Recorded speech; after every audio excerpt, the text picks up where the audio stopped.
السلام عليكم ومرحبا بكم على قناة آخر الأخبار. إن كنت من المشاهدين الجدد، لا تنسى الاشتراك بالقناة وتفعيل زر الجرس ليصلك كل جديد. شكرا. خبر الآن: ميسي مرشح لمجاورة محرز في الأهلي.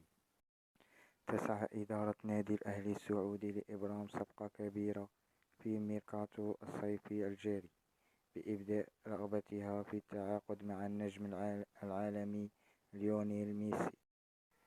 وحسب صحيفة ليكيب الفرنسية بأن مسؤولي الأهلي أبدوا رغبتهم في التعاقد مع ميسي بانتهاء عقده مع نادي انتر ميامي شهر ديسمبر المقبل.